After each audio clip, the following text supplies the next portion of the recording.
I touch it? Yeah, go ahead. What is it? Alright. What's your favorite food ever? This is tough. Salad, mac and cheese, pancakes, and popcorn. My dad's steak pizza, so good. What food do you dislike most? I hate cheese. Vegetables, spinach, tomatoes. What's the face you make when you eat raw tomato? I don't eat it at all. What do you do when someone gives you food you don't like? Play with it until it got cold. I'll say, hey, what's that? They look that way. Right, because if it was gross, then why would I want to eat it? Did you know that 1 out of every 5 kids doesn't have enough food to eat? 1 out of 5. 1 out of every 5 kids. Can you turn the bag around and look at the other side?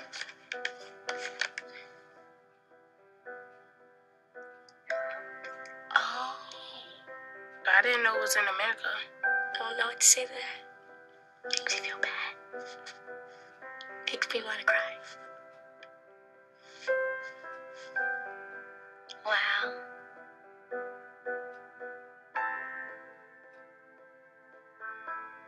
That's a lot of kids.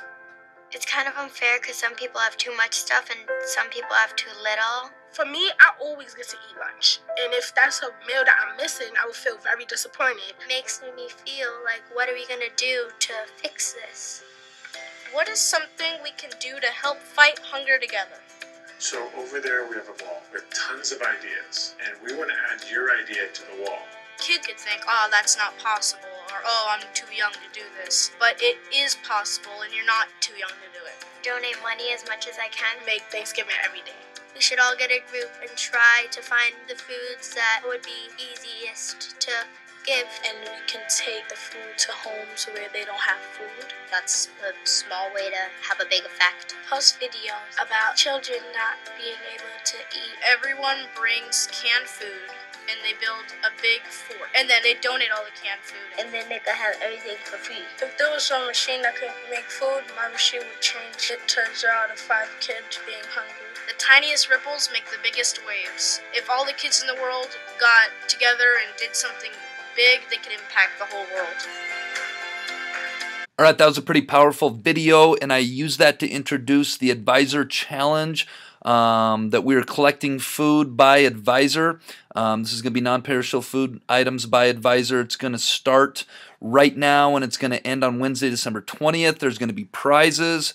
The first 3 placing advisors are going to have prizes, and we're going to do it by weight, not by food items. Some great items would be canned foods, canned nuts, peanut butter jelly, macaroni cheese, spaghetti noodles, oatmeal, dry cereal, rice, hamburger helper, canned soup, canned fruits, canned vegetables. So if everybody brings a little bit, if they have some food to spare, that would be great. And I will throw in some jelly beans as well for the top 3 advisors. All right, we're on to our next Bob lesson, Emotional Strength, Part 2. But first, let's be our best this week at HMS. Let's be safe, let's be responsible, let's be respectful, and let's be a learner. At our next slide, the things that emotionally strong people do not do, they are not disrespectful. People who are disrespectful can't process their own stuff effectively. Things are going to happen to all of us in our lives. Negative things, tragic things, bad things. And people that are emotionally strong can process that in a healthy way where they don't take and put it on other people. They don't disrespect other people because they are aware and care about the perception and reputation they have. When you disrespect other people, everybody around you sees you do that. And they know that those things are important for future success, of having a reputation, of being respectful, treating people correctly. Finally, they're respectful to other people because they have healthy levels of empathy for other people. A lot of times when we have stuff going on in life and we don't process it correctly, we don't process it in an emotionally strong and healthy way by talking about it, by self-care, by getting help from other people, and we take and we put that onto other people in a disrespectful manner, that's unhealthy. And we put aside having empathy for other people. When we put that stuff onto somebody else, I was just in Mr. Knox's class last week talking about this. then somebody else has to deal with it instead of disposing of it in a respectful manner. Let's have empathy for one another. We're all living tough lives, and we all have tough days that we run into from time to time. Next slide, things emotionally strong people do not do. They know better than to let just anyone into their inner circle, their inner friendship circle. I talked at length last year in Bob Lessons about how important, when you were a 7th or 8th grader moving into high school, how important it is that you keep the right peers and you have the right friends. It's super critical that you have the right friends and you keep the right friends that are going to uplift you, that are going to inspire you, that are going to help you grow into the person you want to be. Emotionally strong people don't expose themselves to people who want to break their confidence down and crush their morale. They're going to hang around people that do the opposite, that keep their confidence high and keep their morale high. They don't spend time with people who aren't on the same drive and mission as they are. If you can think about that picture I had with the Lions last year, the Lion Pride that said surround yourself with people on the same mission as you.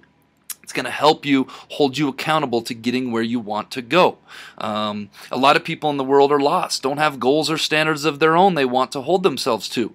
And they are more than willing to take on company of other people that want to get in trouble as well. Think about sometimes in your classroom when we have students who are off task. You can either be part of the fix or you can be part of the problem. So emotionally strong people take a look around at their inner circle of friends and who they spend most time with. They say that you become like the 5 people you spend the most time with. What are those 5 people doing in your life? Something to think about. You guys remember the slide from last year in a Bob lesson where I talked about glass being half empty or the glass being half full? Well, emotionally strong people don't wake up and dread the day ahead. They look at the day ahead as an opportunity to still be alive, an opportunity to make something positive happen, an opportunity to accomplish a goal, an opportunity to think positively about what might happen next. The best part of your day should be the moment you wake up and realize you're still alive and can accomplish anything you put your mind to, especially at your guys' age in the 7th and 8th grade. You guys have your whole lives ahead of you. If you work hard and you do the right things and you treat people the right way, you can accomplish anything you want to in life. And that's what education is based around, and being here and leveling the playing field no matter what kind of background you come from, what kind of home support you come from. Through education, you can do anything you want to do. Emotionally strong people always see the glass being half full. What's going to happen next is going to be something positive. What's going to happen next is going to be a break in the right direction. What's going to happen next is going to be something good. My final slide in emotional strength, part 2, is emotionally strong people don't feel the need to fit in. And I think I hit a little bit on this last week when I talked about being their own person. The stronger you are emotionally, the more independent you start to feel. You don't need your emotional strength or your happiness isn't dependent on other people and what kind of mood they're in and whether or not they give it to you on any given day. They don't feel the need to fit in because they do fit in where it counts in the world. Think about that. Emotionally strong people know they fit in this vast world of diversity. They don't need to be anybody other than exactly who they are, and that is such an amazing place to get to someday in life. That's a really tough place to get to in middle school and moving into high school, but that should always be a goal, is to get to a place where you don't need to answer to anybody. You are exactly who you are. Now, being able to look in the mirror and be okay with that is another thing. Wanting to fit in really says I'm afraid to not be myself.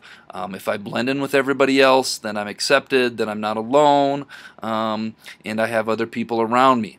They have security and self-esteem from within. That security and self-esteem doesn't come from validation from other people or from a boyfriend or a girlfriend or a friend or wherever we get it, a best friend or Instagram likes or Facebook likes or ads or Twitter retweets or whatever it is you guys do, or Snapchat friends. They have security and self-esteem from within and aren't looking to seek it from outsiders, and that is a very powerful and strong place if we can get to that place in life. And it doesn't happen overnight. It takes time, it takes work, it takes looking in the mirror, it takes doing your best every day, and ultimately loving yourself exactly who you are and how you are. All right, we're on to this week's quote of the week, which is believe in yourself and all that you are. Know that there's something inside of you that is greater than any obstacle. And I actually got this quote of the week. It was in the Bob box, so thank you to whoever left. That brings us to this week's Jelly Bean Question of the Week winners, who are Rowan Ray, Rory Peterson, Sheree Callahan, Logan Guyman, and Lorelei Dries. The answer to last week's question of the week was the word or. This week's Jelly Bean Question of the Week is, I am an insect, and the first part of my name is the name of another insect. What am I? If you think you know, submit your answer to the Bob box no later than Friday. All right, Bobcats, let's go out and make it a great week at the Helena Middle School.